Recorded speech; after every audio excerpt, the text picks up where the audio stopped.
Hello and welcome again to the $3 podcast.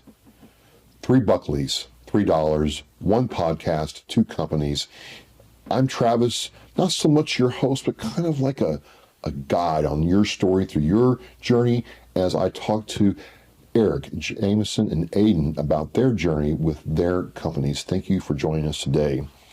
I'm seated with the first buck, Eric Buckley, and we're going to talk about AEO and SEO. There's this claim I'm seeing all over LinkedIn, Eric, about if you have SEO on your website, and I do, that I automatically have AEO.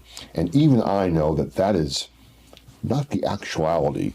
So I'm hoping today that you can kind of guide us through the differences between SEO and AEO and how having AEO really enhances what your company's trying to do. Perfect. Great to be here, Trav. Thank you so much. I think it's, like you said, it's a topic that a lot of people are talking about, or at least thinking about, and a lot of people are getting it wrong. So I think we're in a good position here at Outright to try to set the record straight. So first things first, noob question here. Why are so many people claiming SEO is the same as AEO? I think it's a couple different things. So number one, AEO is brand new, right? I mean, you and I have the benefit of seeing how the internet affected business. Well, AI is kind of that next chapter of huge changes coming to business because of one thing. And that one thing is AI. So a lot of people made their money for the last 20 years on traditional SEO with traditional Google ranking, and that's fantastic. But now the SEO, that kind of money train is starting to pull out of the station. I think those guys and gals are getting a little bit worried. They're seeing a lot of their customers preferring AEO over SEO, asking about it more often, and not really focused on traditional SEO as much. So I think there's some worry from that space particularly. But then the second thing is, I think from a comfort standpoint, people are used to SEO. Everyone's heard it for the last 20 years. It's tough to kind of get your arms around a brand new strategy so quickly. So I think people are falling back on what's familiar. Then what is the biggest misunderstanding from people about, why and how AI answers and optimization are built? So, as you had said to open, a lot of people say, well, if you're just doing SEO, which means, you have good website authority, you have a nice, clean, technical website, you have high quality backlinks, your content writes about keywords and differentiators. As long as you maintain that kind of traditional playbook, that you will automatically start getting cited by ChatGPT, Gemini, Perplexity, and it's just simply not the case. So if that means that, for sake of argument, that I am number one in Google searches, does that mean I'm automatically going to be number one in ChatGPT searches? You would think, but the statistics are out, data's out, and it says that only about 30% of the time does even the top number one Google result even get included in an AI answer. So there isn't a clear line from if you're doing SEO, you're automatically going to be really good at AEO. So that leads me into, how these answers are generated. And I start looking about this, and I start digging into this, and there's ranking and citation. I understand ranking is where you rank in the overall Google search, topology, and forgive me if I'm getting this wrong, but there's also citation, being cited on these platforms. What's the difference between the two of them, please, Eric? It's a great question. So when you're ranking for Google, that means that when someone goes to Google specifically, they run a search, let's say they search what's the best CRM for a small business. Instead of getting a clear, complete answer like ChatGPT or Gemini delivers these days, you would get, 10 or so traditional links to different companies. It would then be up to you to click into one of those links, visit that company's website, and find the information that you need to try to make a decision about a CRM. With AI, with ChatGPT, with AEO, the search doesn't require clicks anymore. So what I mean is, if someone asks ChatGPT, what's the best CRM for a solo founder, instead of pushing them to suggested websites like Google would, they actually give you the answer, the whole answer right there in the AI response. And within that answer will always also be the brands that help them to answer that question, who would be the brands that are then being visited and then being used to make the purchase instead of what was suggested by traditional Google, right? Okay, so in that case, you're saying in a way that search shows options and AI shows or draws conclusions. Well said. I have to think then, if you're a company like yourselves or like anybody else out there, your strategy and how you do things completely changes. Or does it change? It should change. Okay. Some folks, I think that's what we're kind of alluding to with this conversation. Some don't want to change. They're kind of being dragged into this new strategy, kicking and screaming. But if the fact remains, right? Google still is king. SEO still is the dominant strategy for now, probably for another year or maybe 2 years. And so those strategies, traditional SEO strategies, having high quality backlinks, having high authority for your website, having nice clean technical layout on your website, those things will still help, but they're not the primary factors anymore in terms of getting noticed and being suggested when buyers are looking for something. So in simplest terms, there's still a place for structure versus authority. Of course. Yes, absolutely. You still do need to do SEO, there's no question. But if you're doing it, there's still a lot more work to be done if you want to capture and really optimize AEO as well. So let's go back to SEO just for a minute then. When and where then is SEO still essential for a company? So in terms of how you build your website, of course, you want to be built in a way that Google can easily find you and know what your company does. Always going to be important. It's always important to have backlinks, of course. It's good for Google to know that other websites trust you, high authority websites trust you. They want to kind of share information, tap into your content. These things, of course, will always be helpful.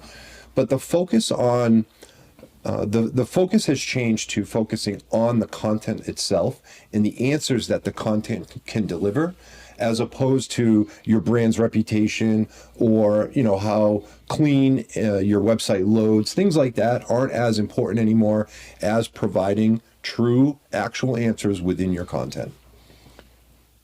So it's almost like, pardon the expression here, a marriage. What parts then help AEO from SEO? So in other words, what parts of SEO really apply to a good outcome with AEO?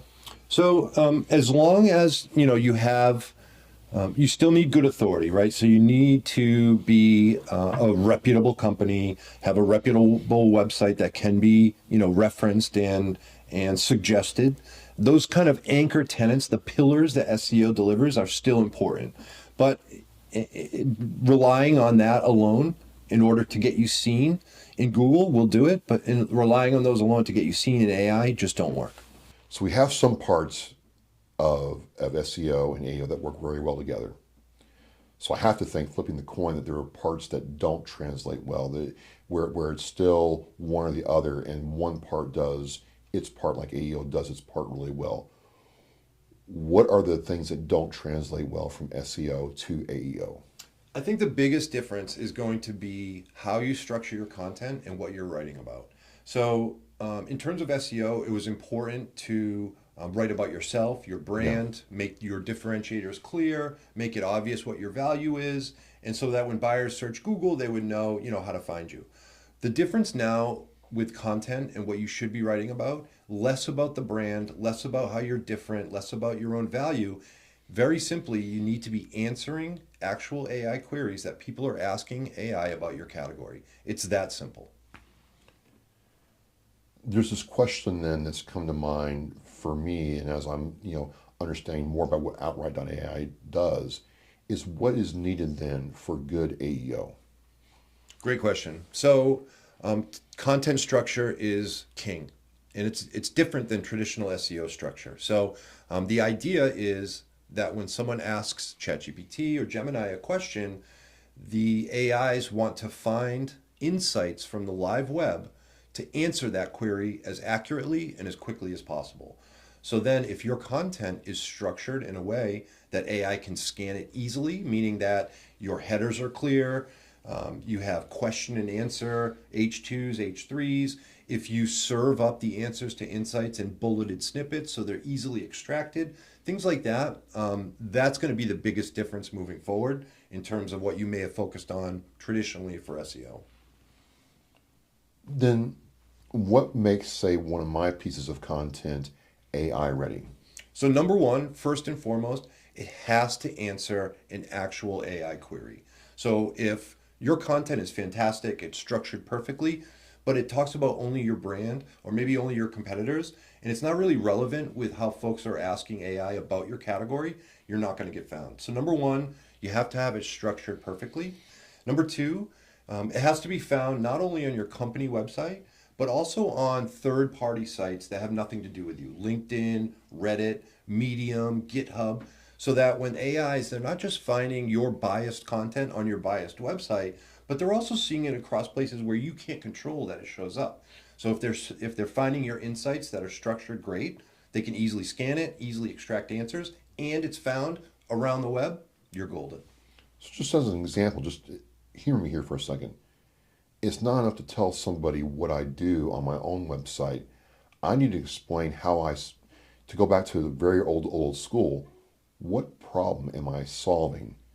And having other people agree that I'm actually solving their problem. You got it. You got it. Okay. And you have to talk the language of your buyers. You can't tell, back in 20 years ago, let's say, you could kind of control the narrative of an entire category. You could name processes, name strategies, have them align with your brand. No more. Now you need to write your content with how your buyers actually talk about your services and products. So is that why some blogs fail to really get cited by AI then? For sure. Yeah, the structure's off. It's irrelevant in terms of the topic. It's not really covering what folks are asking AI about. So yeah, it's going to get skipped every time. There's always a risk of taking too much action or being inactive. And it's a fine line, it's a balancing act. But what's the risk of staying with SEO as a strategy versus adopting AEO? The risk is being left behind. You're going to be get discovered less and less often as buyers are looking for whatever you sell. If you're ignoring AI, if maybe you're a content creating purist, for lack of a better term, you believe only human written content has value, it's going to be a tough road to hoe, I think, in the near future. So you're talking about visibility with that answer. What kind of visibility am I just taking off the table or the board entirely when I only stick with SEO? Well, I mean, you're invisible in AI search. So Google search might still dominate today, but the gap is being closed really, really quickly. So if you're not showing up in AI search, I mean, you're in essence invisible to at least half of how folks are buying today. So if we're talking about revenue and we're talking about pipeline, if you're only going with half the available pipeline right now, your revenue will suffer. Absolutely. Of course. And you're seeing that. We're seeing it, sure. Yeah, we get a lot of calls from small business owners, solo founders. These folks don't have content teams. They don't have technical backgrounds for the most part. They don't have, IT support. So for them, these having a platform that can deliver all of these, the structure, the ability to distribute, and the ability to know what to be writing about, to have that all in one platform is absolute gold. It's still all about, at the end of the day, execution. You still have to have your strategy, SEO, and now AEO, but you got to be able to execute it, to be effective. Sure. But it seems like, listening to what you're saying here, that AEO has a very particular way to execute. Why? How do you do that to be optimal? So, I mean, consistency is everything.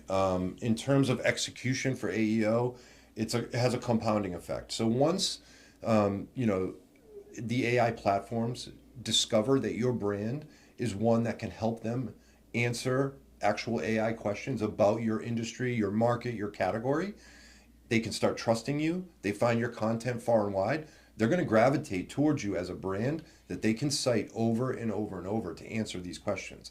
Once that starts happening, I mean, the inbound leads, the clicks from LLMs, everything starts going through the roof. You kind of already answered this, but I'm going to ask it in a different way then. Why can't traditional SEO deal or accommodate this kind of workflow or workload?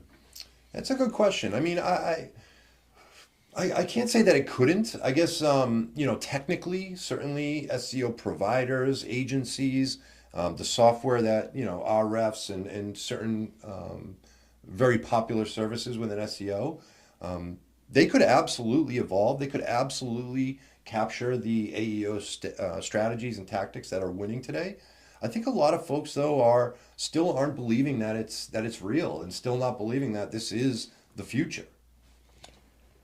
Last set of questions here. This has been very insightful.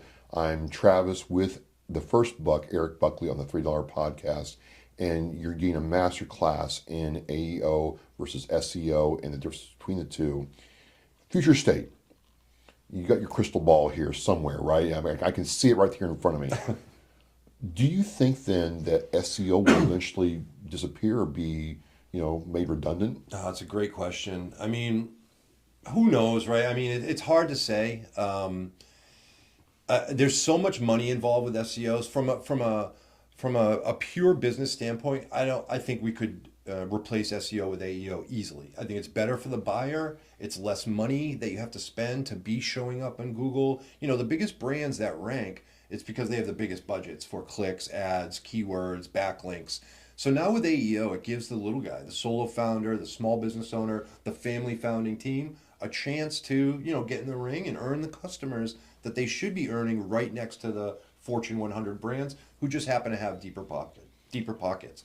With AEO, the playing field is truly leveled. So it seems like in the future that SEO will serve some kind of either complementary or different kind of role. I mean, complementary or it might just merge all into one. Who knows? But again, kind of getting back to why I think SEO will hang around for a little while is, I mean, Google runs it. Google benefits from it the most. I shouldn't say runs it, but and the way that they make so much revenue from it is through ads. So if Google has, one of the largest companies on earth has a vested interest to make SEO stay around, it's going to stay around. Okay, last question, and you're staring into that crystal ball. I have to think then, if all this is here right now, and to your point earlier, it's all new and it's all being worked out.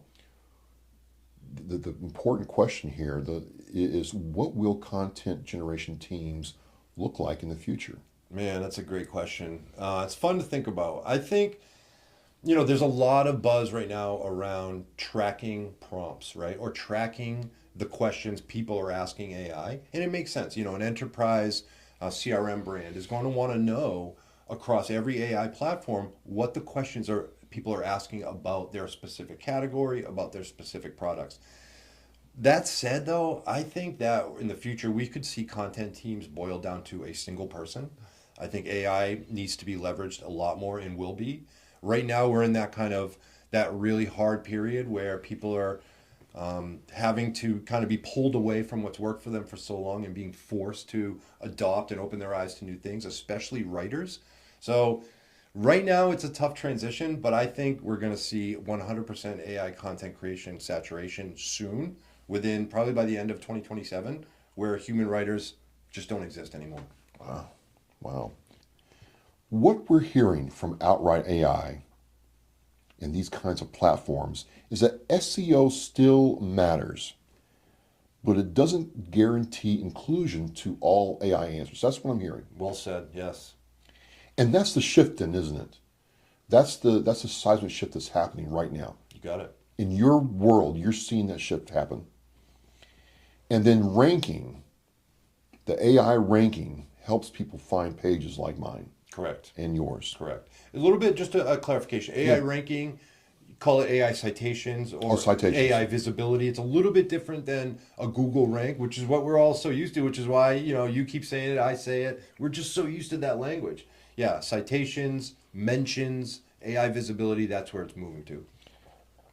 But being cited determines whether my brand, your brand will show up versus It won't when someone asks AI for advice You or got it. for help. You got it. And I think closing this out, understanding that key difference and how you all are positioned to meet that difference for companies, it really sets outright.ai ahead. I agree. I agree. We're here for solo founders. We're here for small companies, and we can get them cited just alongside the biggest companies in the world. Again, Eric, thank you for joining me in this conversation. My name is Travis, kind of your guide through the story of AI and AEO and all things with Outright AI. You can check them out on their websites. The links will be in the description. I want to thank you again for joining me. And again, if you have a question, reach out and I'll be more than happy to get a hold of you. Again, thank you. We'll see you next time.